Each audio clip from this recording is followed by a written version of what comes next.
जय श्री राधे। जय श्री राधे।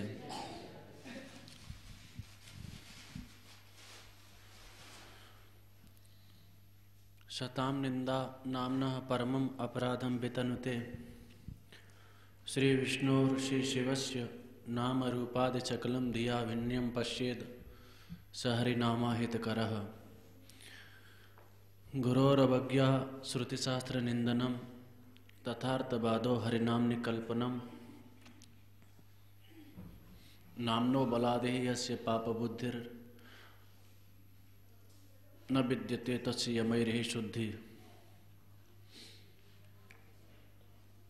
हरिभक्ति विलास श्री सनातन गोस्वामी जी के द्वारा प्रणीत ग्रंथ है।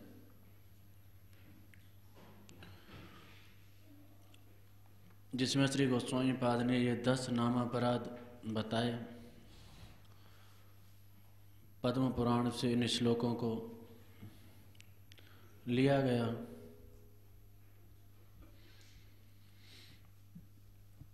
प्रथम अपराध है सताम निंदा, सत्पुरुषों की निंदा करना। द्वितीय नामापराध है श्री शिव श्री विष्णु जी की नाम रूप लीलाओं में भेद दर्शन करना। तृतीय नामापराध है सद्गुरुदेव की अवज्ञा करना। चतुर्थ नामापराध है सत्शास्त्रों की निंदा करना, श्रुति शास्त्र निंदनम। पंचम नामापराध है नाम में अर्थवाद की कल्पना करना। छठवां नामापराध है नाम के बल पर पाप में प्रवृत्त होना। सातवां नामापराध है धर्मांतर से नाम की समानता करना। अन्य यज्ञ व्रत आदि से नाम की समानता करना। ये सप्तम नामापराध है। अष्टम नामापराध है नाम की उपेक्षा करना। नाम ग्रहण काल में श्रवण काल में प्रमाद करना।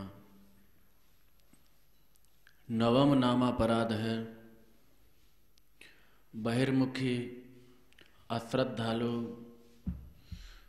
श्री ठाकुर जी में असूया बुद्धि करने वाले को नाम का उपदेश देना। अंतिम नामापराध है नाम की महत्ता को जान करके श्रवण करके पढ़ करके उसके उपरांत भी नाम में प्रवृत्त न होना। ये 10 नामापराध हैं जो नाम का वास्तविक जो लक्ष्य है, नाम का जो फल है, श्री ठाकुर जी के चरणों में रति, उससे हमको वंचित कर देता है। यदि नामापराध न हो तो सहज में उसी क्षण जिस क्षण नामोच्चारण किया श्री ठाकुर जी का प्रेमोदय हो जाएगा चित्त में। भागवत संदर्भ में श्री जीव गोस्वामी जी लिखते हैं कि जैसे श्री ठाकुर जी का एक बार साक्षात्कार हो जाए तो साक्षात्कार काल में ही उसके समस्त पातकों की निवृत्ति, श्री ठाकुर जी के प्रति प्रेम आदि जो गुण हैं इनका विकास सहज में होने लग जाता है। इसी प्रकार से एक बार जिसने अपनी वाणी से नामोच्चारण कर लिया तो उसके पातकों की निवृत्ति और श्री ठाकुर जी के प्रति प्रेमोदय सहज में हो जाता है। निरपराध नाम लैले पाए प्रेम धन। अथवा पद्म पुराण में नामैकम यस्य वाचि स्मरण पथगतम श्रोत्र मूलम गतम वा शुद्धम व्यवहित रहितम तारयत्येव विप्र। एकम नाम, एक नाम भी निश्रित हो जाए हमारी वाणी से तो श्री ठाकुर जी के चरणों में प्रीति प्रदायक होता है। इसी कारण से नाम को नामी से बढ़कर के बताया गया। नाम भगवान, यद्यपि नाम और नामी दोनों ही अभिन्न हैं, दोनों में ही अभेद है। श्री कृष्ण लीला, कृष्ण रूप, श्री कृष्ण नाम, ये सब नामी से अभिन्न है। श्री कृष्ण नाम, कृष्ण गुण, कृष्ण लीला वृंद, कृष्णेर स्वरूप सब चिदानंद, ये सब चिन्मय हैं और ठाकुर से अभिन्न है, ठाकुर के ही स्वरूप हैं। परंतु औदार्य की दृष्टि से, उदारता में नाम को नामी से श्रेष्ठ बताएगा।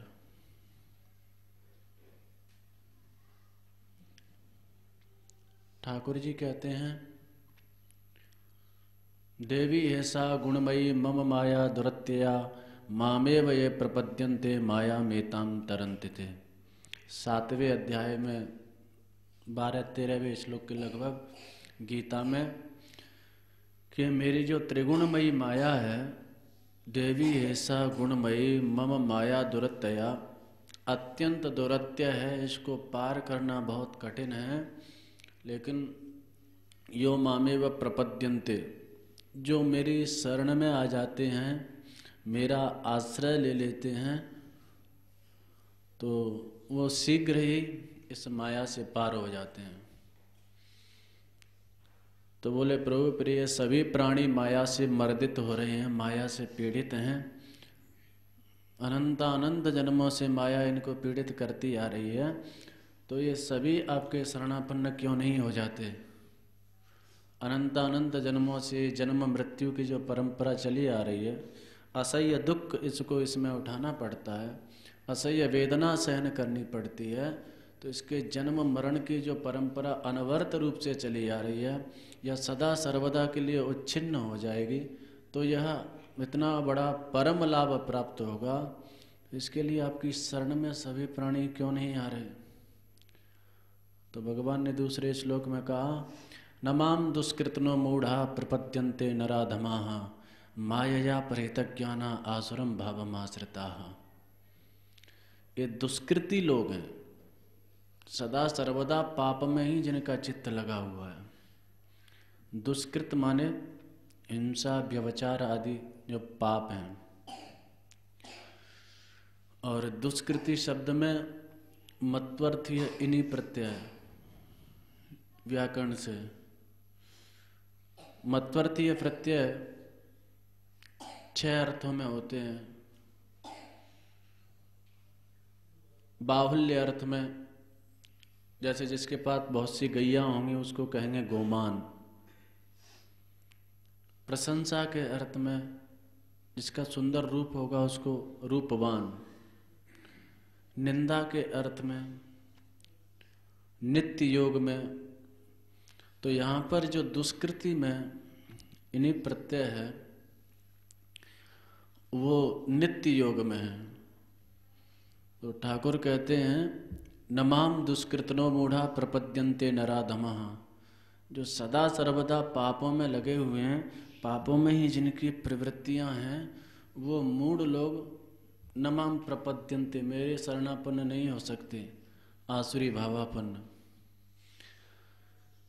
अथवा मानस में भी कहते हैं कि निर्मल जन मन सो मोहे पावा, मोहे कपट क्षल छिद्र न भावा। जिसका अंतःकरण परिशुद्ध होगा, निर्मल होगा, छल छद्म कपट आदि जिसके अंतःकरण में नहीं है, वह प्राणी अच्छा लगता है, वह मुझे प्राप्त कर सकता है। तो जो अधिकारी लोग हैं वह तो आपको प्राप्त हो गए, आपके शरणापन्न हो गए। और जो बेचारे हम जैसे पामर जीव हैं, जिनका जीवन का अभिन्न अंग बन गया है छल, छद्म, कपट, लोभ, हिंसा, कामक्रोध की वृत्तियाँ, रागद्वेष की वृत्तियाँ, ये जो हमारे जीवन का अभिन्न अंग बन गई हैं, तो फिर ऐसे लोगों के लिए तो कहीं स्थान नहीं है। ठाकुर ने तो नियम लगा दिया, नमाम दुष्कृतनो मूढ़ा प्रपद्यन्ते, ये तो मेरे शरणापन्न हो ही नहीं सकते। अथवा मोह कपट छल छिद्र न भावा। एक सीमित उदारता रही ठाकुर जी की। तो ठाकुर से बढ़ के ठाकुर जी के नाम की उदारता। नाम भगवान ने कहा कि ठाकुर ने यह नियम लगा दिया, कपट छल छिद्र न भावा, कोई बात नहीं, तुम मेरे यहाँ चले आओ। भाय को भाय अनक आलसों, नाम जपत मंगल दिशि दसों। तुम्हारे में भावोत्पत्ति हो रही है अथवा नहीं हो रही, कुभाय अनक आलस हो, आलस्य में कैसे भी नाम ग्रहण कर रहे हैं, तो मेरे यहाँ चले आओ। तो औदार्य में नामी की अपेक्षा नाम में अत्यधिक उदारता है। इसीलिए नामी से गदाधर भट्ट जी का बहुत सुंदर पद प्राप्त होता है कि है हरिते हरि नाम बड़ो रे, ताको मूड करत कत झेरो, प्रकट दरस मुच कंद ही दीनो, ताहु आयुष बहुत तप केरो। गदाधर भट्ट जी कहते हैं कि ठाकुर ने स्वयं मुचकुंद को दर्शन दिया। प्रकट दरस मुचकुंद ही दीनो, ताहु आयुष भो तप केरो। और मुचकुंद जी को आज्ञा दे कि अभी और तपस्या करो, और आगे अभी एक जन्म और ग्रहण करना पड़ेगा। यानी ठाकुर के दर्शन के बाद भी एक जन्म ग्रहण उनको करना पड़ा। और लेकिन सुत हित नाम अजामिल लीनो, अजामिल ने सुत के ब्याज से, बेटा के नाम से, बेटा के ब्याज से ठाकुर का नाम ले लिया, तो उसको पुनः इस भव में, इस संसार में नहीं आना पड़ा। बहुत सुंदर पद है। तो औदार्य में, करुणा में नामी से नाम को श्रेष्ठ बताया गया। श्री सनातन गोस्वामी पाद का ग्रंथ है लघु भागवतामृतम, उसमें नाम के सर्वश्रेष्ठत्व के 4 कारण बताए गए। जो सर्वत्र सदग्रंथों में, महापुरुषों की वाणियों में नाम की महिमा प्राप्त होती है। यद्यपि अनेक कारण हैं उसके, लेकिन सनातन गोस्वामी पाद ने मुख्य रूप से उसके 4 कारण बताए। उनमें एक तो यह कि नाम में सरलता है, सहजता है, सुकरता है, क्योंकि नाम महाराज अतिशय करुणा संपन्न है, अतिशय दयालु हैं। यहाँ तक कि इच्छा मात्र से नाम अप्राकृतिक है, चिन्मय है। हमारी प्राकृत जिह्वा का, प्राकृत वागिंद्रिय का विषय नहीं बन सकता, क्योंकि वह चिन्मय है। तो जब साधक इच्छा करता है, तो इच्छा करने मात्र से नाम महाराज उसकी जिह्वा पर स्वयं आविर्भूत हो जाते हैं, स्वयं प्रकट हो जाते हैं। तो सनातन गोस्वामी पाद बताते हैं कि प्रथम नाम महाराज, नाम से शीघ्र प्रेमोदय हो जाता है और श्री ठाकुर जी के धाम की प्राप्ति हो जाती है। एवं व्रतः स्वप्रिय नाम कीर्त्या, जातानुरागो द्रुतचित्त उच्चै, हसत्यतो रोदित रोति गाय, उन्माद वनृत्यति लोकवाह्य। ये नाम महाराज से, नाम महाराज की कृपा से समस्त प्रेम के लक्षण प्रकट हो गए। एकादश स्कंद के 2 अध्याय में। एवं व्रतः, इस प्रकार से व्रत लेकर के, एवं व्रतः स्वप्रिय नाम कीर्त्या, अपने प्रेमास्पद प्रभु का नाम संकीर्तन करता है तो जातानुरागो, उसके चित्त में अनुराग, ठाकुर के प्रति अनुराग, प्रेम जागृत हो जाता है।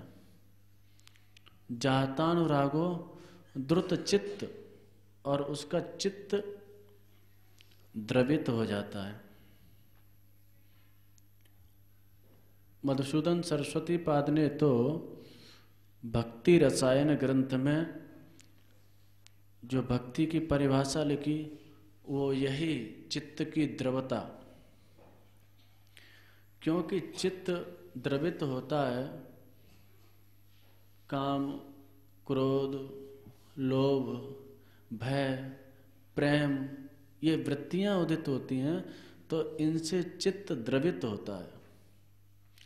और द्रवित चित्त को, जैसे अभी हमारा चित्त संसार के आकार में परिणित है, इसमें संसार का आकार से युक्त है।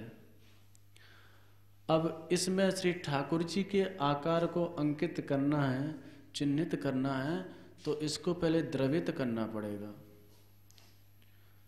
सोना स्वर्ण का आभूषण आपने बनाया, कुंडल बनवा लिया, कंकण बनवा लिया, अब वह आभूषण आपको अच्छा नहीं लगा। स्वर्ण उनमें समान रूप से विद्यमान है, लेकिन स्वर्ण का वह आकार अच्छा नहीं लगा, उसको भिन्न आकार में आप परिणित करना चाहते हैं। किस कंकण की जगह यदि चैन होती, स्वर्ण की जंजीर होती तो अच्छा रहता। तो अब उसके आकार को परिणित करना है, जो कंकण का आकार था उसको जंजीर के आकार में परिणित करना है, तो पहले उसको पिघलाना पड़ेगा, द्रवित करना पड़ेगा,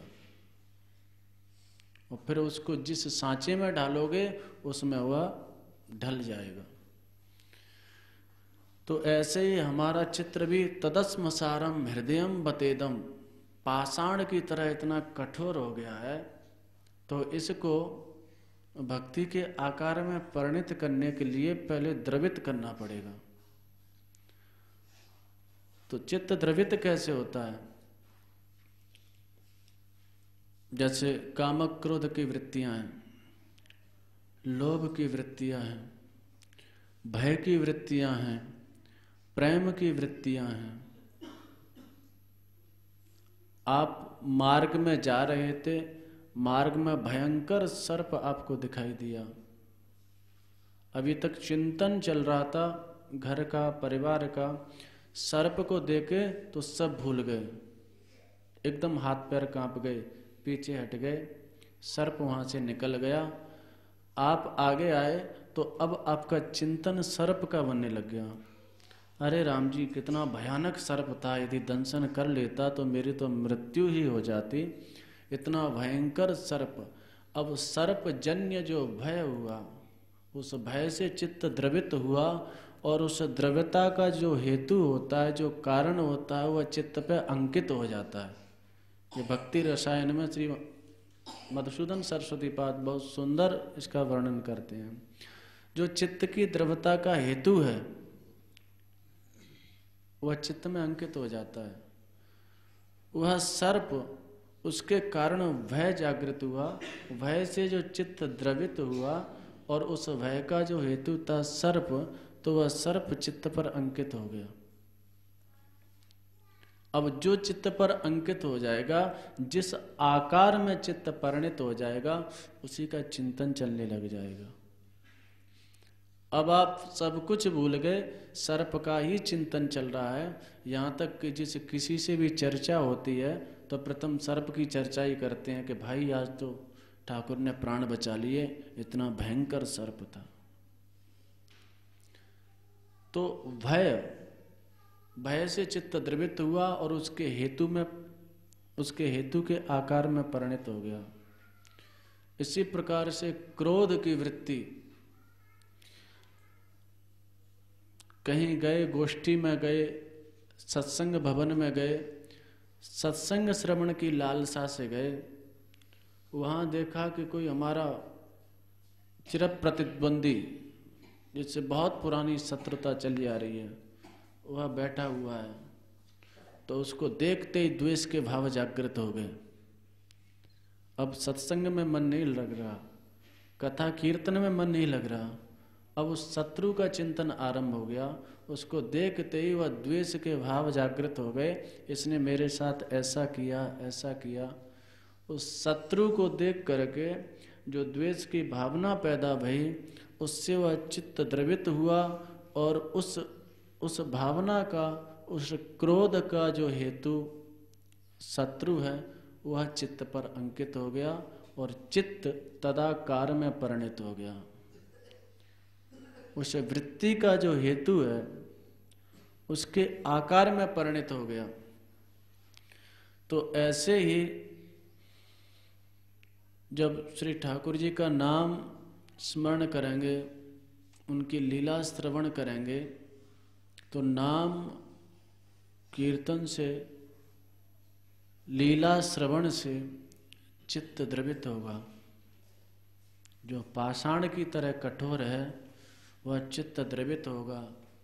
द्रवित चित्त का लक्षण है गात्रे रूहम नेत्रेषु जलम तदस्मसारम हृदयम बतेदम यदग्रियमाणैर हरिनाम ध्येय।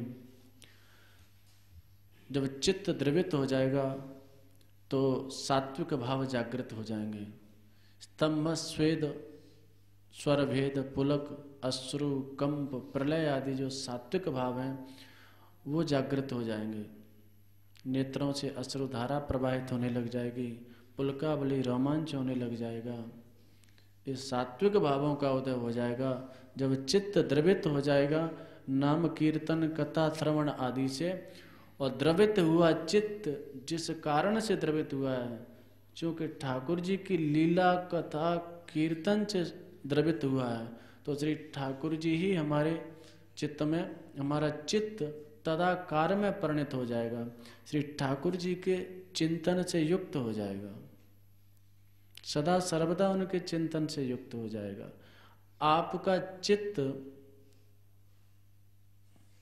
किस आकार में है यह चिंतन से ज्ञात होता है।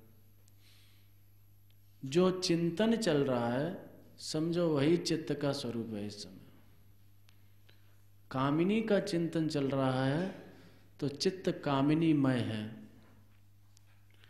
शत्रु का चिंतन चल रहा है तो चित्त शत्रुमय हो गया, और ठाकुर का चिंतन चल रहा है तो चित्त ठाकुर से युक्त हो गया।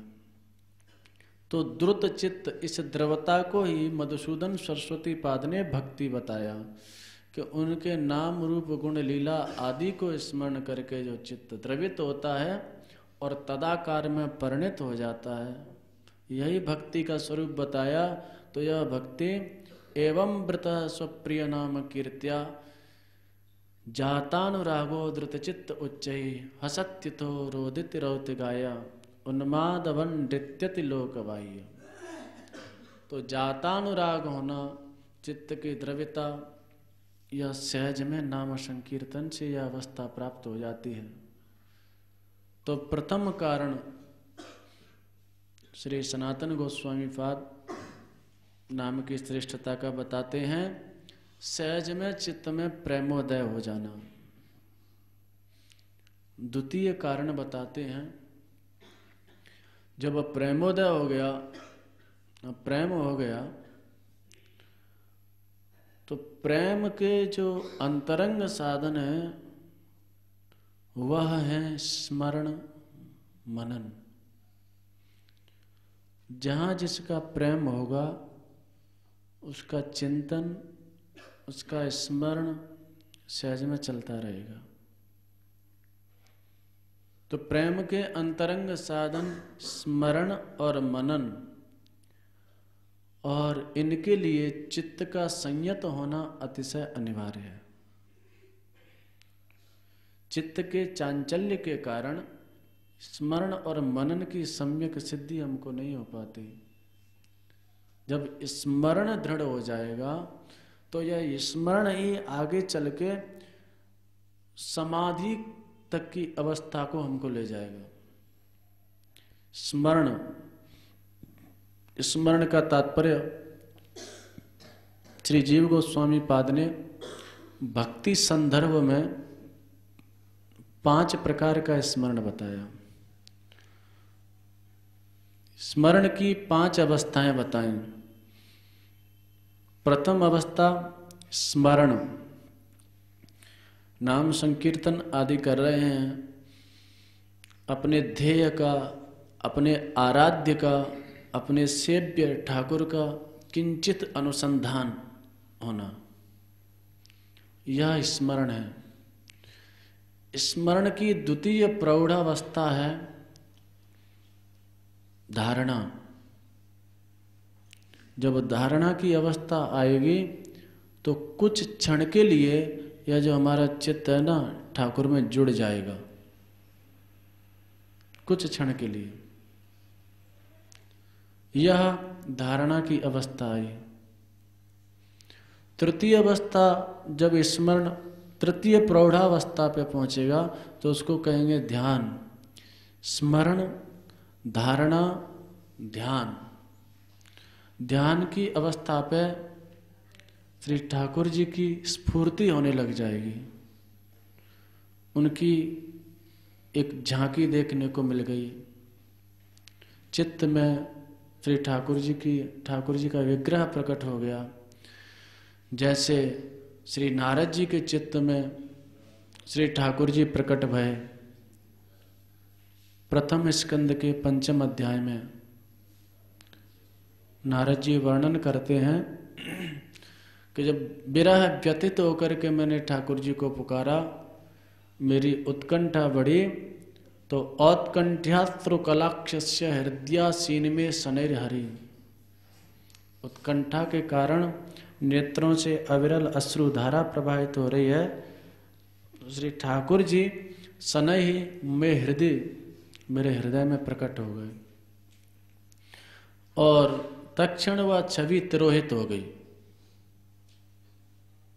उसी क्षण, एक क्षण के लिए झांकी दिखा करके ठाकुर जी वहां से तिरोहित हो गए। तो यह जो ठाकुर जी की एक झांकी मिल जाना, स्फूर्ति हो जाना, यह ध्यान की अवस्था में होता है। यह स्मरण की तृतीय प्रौढ़ावस्था है। इससे और दृढ़ता आती चली जाती है। भगवान ने कहा आकाशवाणी के माध्यम से कि बेटा नारद, अभी कुछ कषाय शेष हैं, वो जब सर्वथा परिक्षीण हो जाएंगे तब मेरा साक्षात्कार तुमको प्राप्त होगा। अभी तो ये झांकी मैंने दिखाई है तुम्हारी उत्कंठा की वृद्धि के लिए दिखाई है। तुम्हारी और उत्कंठा बढ़ जाए, तुम्हारी और लालसा बढ़ जाए, तुम्हारी और भूख बढ़ जाए। क्योंकि जब उत्कंठा अत्यधिक बढ़ जाएगी, भूख बढ़ जाएगी किसी विषय की, तो अन्य जो प्रपंच की बातें हैं, संसार की बातें हैं, संसार के विषय हैं, इनमें चित्त नहीं जाएगा। तो इस उत्कंठा की वृद्धि के लिए, इस भूख की वृद्धि के लिए मैंने यह एक झांकी दिखाई। जो भी यह साधन हम लोगों के द्वारा किए जाते हैं, सत्संग है, कथा श्रवण है, उनका तात्पर्य इसी में है कि यह भूख जागृत हो। जब यह भूख जागृत हो जाएगी तो किसी चीज में मन लगेगा ही नहीं। व्यवहार से, प्रपंच से एकदम मन हट जाएगा। कोई दुनिया की ताकत आपके मन को अपनी ओर नहीं खींच सकती, चाहे वह दिव्य भोग हो, चाहे अदिव्य भोग हो। वह भूख जागृत हो जाए। युधिष्ठिर जी के प्रसंग में आता है, लेकिन यह भूख जातरती भक्तों में देखी जाती है।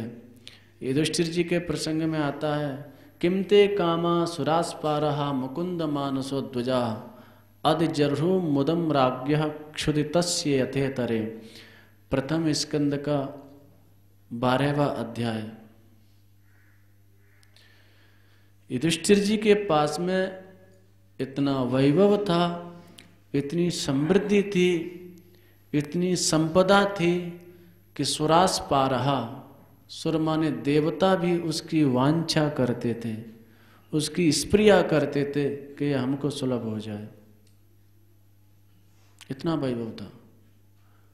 लेकिन अद्जर्हु मुदम राज्ञः क्षुधितस्य यते तरे, वह संपत्ति, वह वैभव, वह भोग्य सामग्री युधिष्ठिर जी के मन को अपनी ओर लव मात्र के लिए, क्षण मात्र के लिए भी अपनी ओर आकृष्ट नहीं कर सके।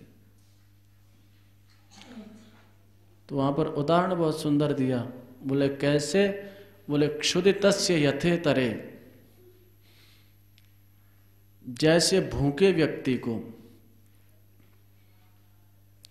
आपको 8 दिन हो गए अन्न का दाना भी नहीं मिला है, छटपटा रहे हैं भूख के मारे, कहीं ऐसे स्थल पर रेगिस्तान में फंस गए कि जहां हमको अन्न का दाना भी नहीं मिला, 8 दिन व्यतीत हो गए, पीने के लिए पानी नहीं मिला, प्राण छटपटा रहे हैं, ऐसा लग रहा है कि अब तो अन्न के बिना, पानी के बिना प्राण निकल ही जाएंगे,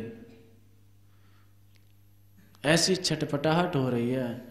वह समय कोई सज्जन आए और आपको सुंदर गुलाबों की माला पहनाएं, आपके चरण प्रक्षालन करें, आपको सुंदर चंदन लगाएं, आपकी विधिवत पूजा करें, क्या ये सब वस्तुओं से आपके मन को संतोष होगा? खूब नाच गाना हो रहा है, नृत्य गान हो रहा है, वो नर्तकियां, वो गायिकाएं आपके मन को आकृष्ट कर पाएंगी? नहीं कर पाएंगी। कोई भी वस्तु उस समय आपके चित्त को अपनी ओर आकृष्ट नहीं कर सकती, क्योंकि आपको छटपटाहट है इस समय भोजन की और पानी की। आप उस सज्जन से कहोगे कि भैया ये सब वस्तु न छोड़ के तो कहीं से कैसे भी 2 टुकड़ा की व्यवस्था कर दे,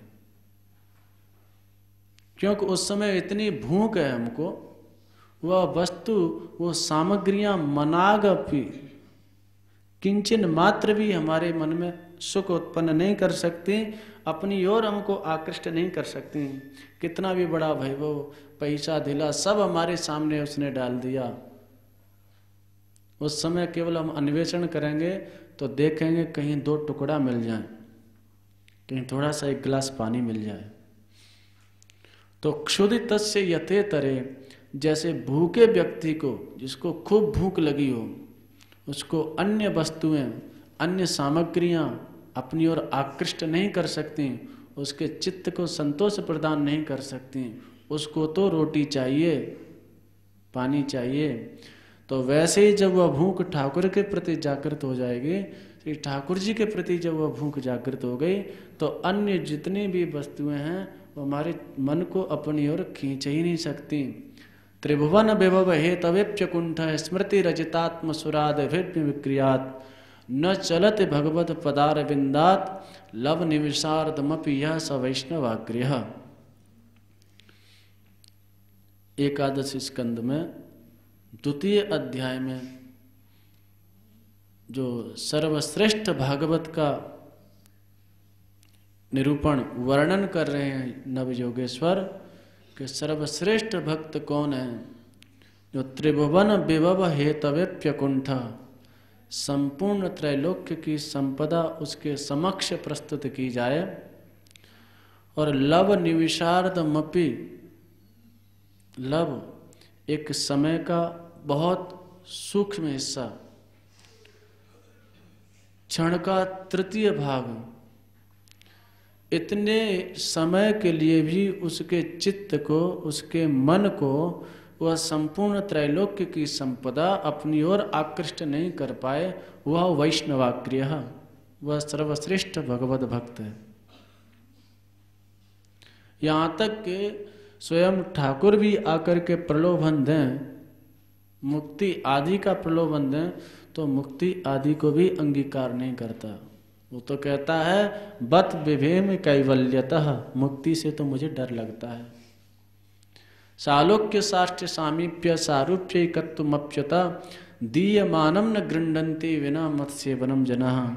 श्री ठाकुर जी की परिचर्या को छोड़ करके, उनके नाम गुण लीला आदि के स्मरण को छोड़ करके ठाकुर स्वयं यदि मुक्ति देना चाहें, सालोक्य अपने लोक का वास, साष्टी अपने समान ऐश्वर्य, सारूप्य सायुज्य, तो दीयमानम न गृह्णन्ति। तृतीय स्कंद में 29वें अध्याय में दीयमानम ठाकुर दे रहे हैं और वो न गृह्णन्ति, बिना मत सेवनम जना। ठाकुर की परिचर्या को छोड़ करके तो ऐसी उत्कंठा, ऐसी भूख जागृत करने के लिए श्री नारद जी को अपनी झांकी ठाकुर जी ने दिखाई और वहां से तत्क्षण तिरोहित हो गए। तो यह ध्यान की अवस्था। ध्यान के बाद आगे चलोगे तो दृढ़ स्मृति, जय स्मरण की क्रमशः प्रौढ़ावस्थाएं आती जा रही हैं। स्मरण, स्मरण से धारणा, धारणा से ध्यान, ध्यान से दृढ़ स्मृति, दृढ़ स्मृति में अपने आराध्य का जो अनुसंधान है, अपने आराध्य की स्मृति है, वह चिरस्थायी हो जाती है, वह स्थिरता से विद्यमान हो जाती है अब हमारे अंतःकरण पर। ध्यान में कुछ क्षण के लिए स्फूर्ति हुई और ध्यान की जब प्रौढ़ावस्था हुई तो स्थायी भाव से वह विद्यमान हो जाती है ठाकुर की स्मृति, जो त्रिभुवन विभव हेतविप्य कुंठ, यह ध्यान की प्रौढ़ावस्था। और यह दृढ़ स्मृति, ध्रुव जी को दर्शन देने के लिए ठाकुर जी आए और ध्रुव जी अपने हृदय में ही दर्शन कर रहे हैं ठाकुर जी का। मधुर वनम भृत्य दिदृक्षयागतः, 5 वर्ष का बालक मधुवन में तपश्चर्या कर रहा है।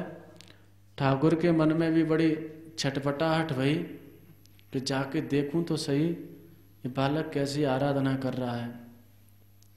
जैसे भक्त ठाकुर के दर्शन के लिए उत्कंठित रहता है, छटपटाता है, ऐसे ही ठाकुर भी भक्त के दर्शन के लिए उत्कंठित रहते हैं, छटपटाते हैं। आरंभ काल में भक्त के हृदय में उत्कंठा जागृत होती है और वही जब भक्ति परिपक्व अवस्था को पहुंच जाती है तो स्वयं ठाकुर फिर छटपटाते हैं उस भक्त से मिलने के लिए। ध्रुव जी आराधना में तत्पर हैं तो यहाँ पर श्री सुखदेव जी वाक्य प्रयोग करते हैं, वृत्य दिदृक्षयागतः मधुर वनम। यहाँ पर ध्रुव जी को दर्शन देने नहीं जा रहे, अपितु दिदृक्षया दृष्टुम इच्छया, देखने की इच्छा से दर्शन करने जा रहे हैं। तो वहाँ पर ठाकुर जी आए तो ध्रुव जी महाराज आंख ही नहीं खोल रहे हैं। सवै धिया योग विपाकति प्रया हृत पद्म कोशे स्फुरितम तड़ित प्रभम। 4th स्कंद के 9वें अध्याय में 2य श्लोक है। सवै धिया योग विपाकति प्रया, वह जो श्री ध्रुव जी साधन से वो धी बुद्धि निर्मल हुई और उससे श्री ठाकुर जी का अंतर मन में साक्षात्कार कर रहे हैं, स्मरण की 4th अवस्था पर पहुंच गए हैं, दृढ़ स्मृति पर, तो आंख ही नहीं खोल रहे।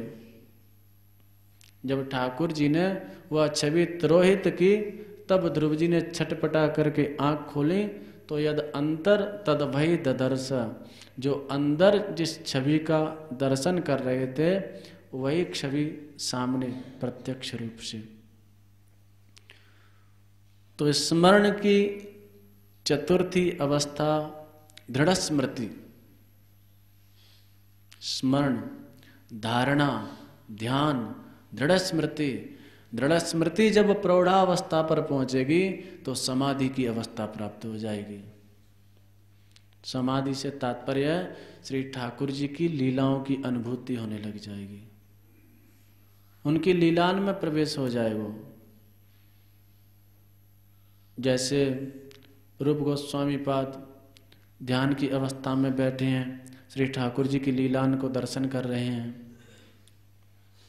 अथवा अन्य वैष्णवों की भी ऐसी गाथाएं आती हैं, मानसी भाव से श्री ठाकुर जी की लीला में प्रवेश करके श्री ठाकुर जी की परिचर्या कर रहे हैं। यह समाधि की अवस्था पर। जैसे एक वैष्णव हुए हैं रामचंद्र जी, महाप्रभु अपने परिकर के सहित भ्रमण पर थे। एक जंगल में विश्राम किए तो वहीं से एक बारात जा रही थी। तो जो बारात में दूल्हा था वह कोई संस्कारी जीव था, उनका नाम था रामचंद्र। तो उनको देख करके महाप्रभु जी के मन में करुणा जागृत हो गई और महाप्रभु जी अपने परिकर से कहने लगे, देखो कितना अच्छा संस्कारी जीव है और कहाँ बंधन में फंसने जा रहा है, इस शादी के चक्कर में फंस जाएगा, बंधन में फंस जाएगा। महाप्रभु जी ने यह वाक्य कहा कि कहाँ जंजाल में फंसने जा रहा है, कहाँ चक्कर में फंसने जा रहा है, अरे इसको भजन करना चाहिए। और महत्पुरुष जिसका स्मरण कर ले मन से, उसका कल्याण निश्चित हो जाता है। महापुरुष 4 प्रकार से कृपा करते हैं, शब्द से, स्पर्श से, नेत्रों से और स्मरण से। अद्वैतामृत वल्लरी वेदांत का ग्रंथ है, उसमें बताए 4 प्रकार से शक्तिपात करते हैं महापुरुष। दर्शन से, जैसे मत्स्य मछली होती है, दर्शन से अपने नेत्रों से, दृष्टि से अपने अंडों का पोषण करती है। कच्छप होता है, कच्छप स्मरण से अपने अंडों का पोषण करता है। पक्षी स्पर्श से अपने अंडों का पोषण करता है। और एक कुररी पक्षी होता है, आपने देखा होगा सरोवर के किनारे वह अंडा रख देता है और अंडे के चारों तरफ घूमता रहता है शब्द करता हुआ। वह कुररी पक्षी शब्द से अपने अंडों का पोषण करता है। तो ऐसे ही महापुरुष वाणी से उपदेश प्रदान करके संसार का कल्याण करते हैं। स्पर्श से आशीर्वाद दे दिया, कल्याण हो गया। स्मरण से, जिसका चिंतन कर लिया इसका कल्याण हो जाए, तो स्मरण से उसका कल्याण कर देते हैं। महाप्रभु ने जैसे ही स्मरण किया, यह जीव कहाँ फंसने जा रहा है, क्योंकि यह सबसे प्रबल आसक्ति है। भागवत में यह श्लोक 2 स्थान पर आता है। यह जो नारी की आसक्ति के विषय में बताया, 3 स्कंद के 28वें अध्याय में, न तथास्य भवेन मोहो बंधश्चान्य प्रसंगतः योषित संगाद यथा पुंसो यथा तत्संग संगतः। 3 स्कंद के 28वें अध्याय में और उधर 11 स्कंद के 14 अध्याय में, और दोनों जगह भगवान ने कहा है। 11 स्कंद में स्वयं श्री कृष्ण कहते हैं, 3 स्कंद में कपिल भगवान कहते हैं कि न तथास्य भवेन मोहो बंधश्चान्य प्रसंगता योषित संगाद यथा पुंसो यथा तत्संग संगता। यहाँ नारी निंदा में तात्पर्य नहीं है। कई लोग आक्षेप लगाते हैं कि आपके शास्त्रों में तो स्त्रियों की बहुत निंदा की गई। नहीं, यह नारी निंदा में तात्पर्य नहीं है। हमारे शास्त्रों में तो बहुत बड़ा आदर दिया गया। विद्या की अधिष्ठात्री देवी के रूप में सरस्वती जी की वंदना की जाती है। धन की अधिष्ठात्री देवी के रूप में लक्ष्मी जी की वंदना की जाती है। शक्ति की अधिष्ठात्री देवी के रूप में दुर्गा की उपासना की जाती है। प्रेम की अधिष्ठात्री देवी के रूप में श्री जी की उपासना की जाती है। नारी के तिरस्कार में तात्पर्य नहीं है शास्त्रों का। एक मर्यादा, एक नियम। तो न तथा से भवेन मोह बंधश्चान्य प्रसंगतः, भगवान कहते हैं अन्य जो विषय शब्द स्पर्श रूप रस गंध, उनसे इतना बंधन नहीं हो पाता जितना योषित संगात, जितना नारी के संग से, इतना नारी में आसक्ति पैदा हो जाती है, उतना बंधन ये विषयों से नहीं। यानी इनसे भी प्रगाढ़ बंधन है और नारी की आसक्ति का बंधन है। और नारी की आसक्ति से भी बढ़कर के नारी में जो आसक्त पुरुष है, कामिनी की आसक्ति से घातक है कामी की आसक्ति। एक संत कहते थे कि यह शब्दादि विषय, शब्द पृथक विषय है, स्पर्श पृथक विषय है, रूप पृथक विषय है। ये 5 रस्सियां हैं। एक ही रस्सी से जब कोई बंध जाता है तो छूट नहीं पाता, कितने जन्म निकल जाते हैं।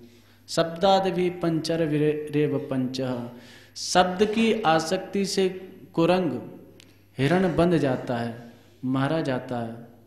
शंकराचार्य जी ने विवेक चूड़ामणि में निरूपण किया, शब्दादि भी पंचविरेव पंच पंचत्व मापु सुगुणेन बद्धा कुरंग मातंग पतंग मीना जना पंचविरंचिता किम। शब्द की आसक्ति से मृग बांधा जाता है, बहेलिया वेणु बजाता है और उसके मधुर उस संगीत को सुन करके आकृष्ट होकर के मृग चला आता है, झूमने लग जाता है। झूमते हुए मृग को देख करके बहेलिया उस वाद्य यंत्र को रख देता है। मृग अभी उसी मस्ती में झूम रहा है। बहेलिया कटार निकाल करके नाभि में प्रविष्ट कराता है, जीते जी कस्तूरी को निकाल लेता है। मृग छटपटा करके गिर जाता है, प्राणांत हो जाता है। शब्द की आसक्ति से मृग मारा गया, स्पर्श की आसक्ति से मातंग हाथी मारा जाता है। हाथी पकड़ने वाले होते हैं, विशाल गड्ढा खोद देते हैं, उस गर्त को तृण आदि से आच्छन्न कर देते हैं। उसके ऊपर काष्ठ की व कागज की हथनी बना करके खड़ी कर देते हैं। हाथी स्पर्श की कामना से दौड़ करके आता है, धड़ाम से गड्ढे में गिर जाता है, सदा सर्वदा के लिए बंधन में आ गया। स्पर्श की आसक्ति से हाथी जैसा प्राणी बंधन में आ गया, शब्द की आसक्ति से मृग बंधन में आ गया, रसनेन्द्रिय की आसक्ति से मत्स्य मछली बंधन में आ जाती है। जो मछली पकड़ने वाला होता है, तार होता है ऐसे टेढ़ा जैसा, उसमें आटे की गोली लगा देता है, उसको फेंक दिया जल में, मछली लोभ से आएगी आटे के लोभ से और वह तार उसकी जिह्वा में फंस जाएगा। रस की आसक्ति से मछली मारी गई, गंध की आसक्ति से भ्रमर मारा जाता है, कमल कोश में बंद हो जाता है। रात्रि की बेला है, भ्रमर के दांतों में इतनी शक्ति है, चाहे तो काष्ठ का भेदन कर दे, लेकिन उसमें इतना आसक्त हो जाता है सुगंधी में कि उन कमल के पंखुड़ियों का छेदन नहीं कर पाता। रात्रि गमिष्यति भविष्यति सुप्रभातम, रात्रि की बेला जाएगी, सुबह की बेला आएगी, पुनः कमल विकसित होगा, मैं बाहर निकल जाऊंगा। और इसी चिंतन में बैठा रहता है। रात्रि में मदमस्त हाथी आता है और उसे कमलनी को उखाड़ करके खा जाता है, भ्रमर मारा जाता है। तो शब्दादि पंचविरेव पंचः पंचत्व मापु सगुणेन बद्धा कुरंग मातंग पतंग मीन भृंगा पतंगा रूपा शक्ति से मारा जाता है। कहने का तात्पर्य, एक ही रज्जू का पास इतना दृढ़ है, एक ही विषय की आसक्ति इतनी दृढ़ है, तो जहाँ पांचों विषय पूंजीभूत स्वरूप में आ जाएं, एक ही रस्सी इतनी दृढ़ है, फिर इन पांचों को मिला करके एक रस्सी बना दी जाए, फिर उस रस्सी को तोड़ना कितना कठिन होगा।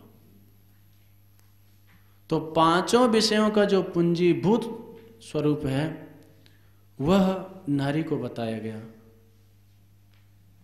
शब्द स्पर्श रूप रस गंध। तो सबसे ज्यादा बंधन ये स्त्री की आसक्ति से, नारी की आसक्ति से होता है। तो महाप्रभु जी विचार कर रहे हैं, ये बेचारा जीव कहाँ फंसने जा रहा है। जब महाप्रभु जी ने ऐसे चिंतन किया तो समझो चिंतन से ही उनका तो रामचंद्र जी का कल्याण हो गया। लेकिन रामचंद्र जी ने विचार किया, कई महात्मा लोग हैं ऐसी बात तो नहीं बना रहे, शादी में क्या आपत्ति है, सब लोग शादी विवाह करते हैं।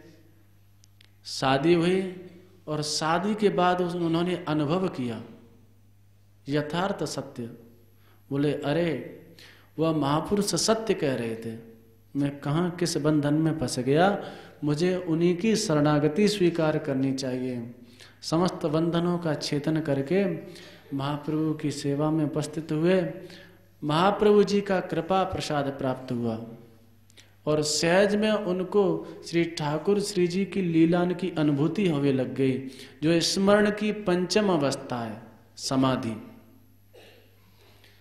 अब एक बार महाप्रभु जी भाव समाधि में लीन थे। एक दिन व्यतीत हो गया, 2 दिन व्यतीत हो गए, 3 दिन व्यतीत हो गए, शरीर एकदम निश्चेष्ट पड़ा हुआ है, शरीर में कोई प्रतिक्रिया नहीं हो रही। सभी भक्त चिंतित हो गए कि क्या हो गया ये, आज 3 दिन हो गए, शरीर एकदम निश्चेष्ट हो गया। रामचंद्र जी आए। जो दृढ़ श्रद्धा संपन्न होता है वह गुरुदेव के मनोगत भावों को भी समझ लेता है।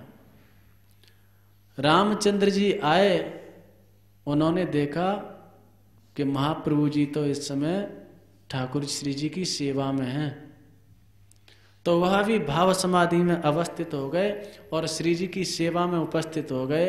यानी मन से महाप्रभु जी भाव समाधि में अवस्थित थे, श्री जी की सेवा में तल्लीन थे। श्री जी जल क्रीड़ा कर रही थी। जल क्रीड़ा काल में उनका नूपुर जमुना जी में गिर गया। तो यह सखी भाव से वहाँ पर उपस्थित हुए, तो श्री जी ने इनको सेवा दी कि आप हमारा नूपुर ढूंढ करके लाइए। तो जमुना जी में नूपुर ढूंढ रहे थे, 2 दिन हो गए, नूपुर नहीं मिला। तब इधर रामचंद्र जी वहीं गुरुदेव के समीप में पहुंचे। अरे रामचंद्र जी आप? बोले हाँ प्रभु। बोले नूपुर नहीं मिल रहा, श्री जी के नूपुर को ढूंढ रहा हूँ, आप भी मेरी सहायता कराओ। तो जमुना जी के जल में रामचंद्र जी भी नूपुर ढूंढने लग गए। तो उनको सहज में श्री जी को नूपुर प्राप्त है गयो और नूपुर महाप्रभु जी को दियो। महाप्रभु जी बड़े प्रसन्न भये, वह नूपुर श्री जी को प्रदान कियो। श्री जी बड़े प्रसन्न भये और श्री जी ने प्रसन्न होकर के अपनो चर्वित तांबूल उनको प्रसाद के रूप में प्रदान कियो। महाप्रभु जी ने, रामचंद्र जी ने वह चर्वित तांबूल प्रसाद के रूप में स्वीकार करके पान कियो, पायो। और इधर वह सेवा पूर्ण हो गई तो इधर पुनः देहानुसंधान हुआ, अपने शरीर में पुनः लौटे। तो उनके मुख से बड़ी ही दिव्य सुगंधी, उस दिव्य जो श्री जी का चर्वित प्रसाद प्राप्त हुआ था, बड़ी दिव्य सुगंधी आ रही थी। सभी भक्तों के मन प्रफुल्लित हो गए। तो कहने का तात्पर्य, जब स्मरण की यह पंचमी अवस्था, समाधि की अवस्था प्राप्त होती है तो श्री ठाकुर श्री जी की लीलान की अनुभूति होने लग जाए। ये समाधि योग और ज्ञान वाली समाधि नहीं है। योग और ज्ञान वाली समाधि और भक्ति की समाधि, इनमें भेद है। योग और ज्ञान की समाधि तो निर्विकल्प समाधि होती है, उसमें न ध्याता रहता है, न ध्यान की वृत्ति रहती है, न ध्येय रहता है, शून्य मात्र की अनुभूति रहती है वहां पर। और भक्ति की समाधि में ध्याता यानी भक्त स्वयं भी रहता है, ध्यान की वृत्ति भी रहती है और ध्येय श्री ठाकुर जी भी रहते हैं। श्री ठाकुर जी की दिव्याति दिव्य, मधुराति मधुर, रसमयी लीलाओं की वह अनुभूति करता रहता है। उसकी समस्त इंद्रियों की जो चेष्टा हैं, वृत्तियां हैं, वो श्री ठाकुर जी की स्फूर्ति में, उनकी लीलान में केंद्रित हो जाती हैं। बाह्यानुसंधान उसको किंचन मात्र भी नहीं रहता। बाहर क्या हो रहा है ये कुछ भी अनुसंधान नहीं रहता। तो ज्ञानी, योगी और भक्त, इनकी समाधि में यह भेद रहता है। भक्त ठाकुर जी की लीलान को साक्षात करे और ज्ञानी शून्य मात्र में अवस्थित हो जाए। तो यह स्मरण की पंचमी दृढ़ अवस्था है समाधि। तो श्री जीव गोस्वामी जी जो भक्ति संदर्भ में निरूपण करते हैं, स्मरण, धारणा, ध्यान, दृढ़ स्मृति, समाधि। तो यह प्रेम का अंतरंग साधन है, स्मरण मनन, और स्मरण और मनन के अनुकूल साधन है नाम संकीर्तन। बृहद भागवतामृतम में सनातन गोस्वामी पाद कहते हैं कि स्मरण और मनन के लिए चित्त का संयत होना अतिशय अनिवार्य है। चित्त के संयत होने के लिए वाग इंद्रिय का संयत होना अतिशय अनिवार्य है, और वाग इंद्रिय और चित्त सहज में नाम संकीर्तन से संयत हो जाते हैं। इसलिए नाम संकीर्तन प्रेम के अंतरंग साधन, स्मरण और मनन के सर्वथा अनुकूल है। इसलिए नाम संकीर्तन का सर्वश्रेष्ठत्व वहाँ पर प्रतिपादन किया। तो इस प्रकार से यह नाम संकीर्तन की महत्ता, इससे सहज में जातानुराग हो जाता है, स्मरण मनन ठाकुर का होने लगता है। बस उन नामापराधों से बचते हुए हम लोग नाम का आश्रय लें। जय श्री राधे।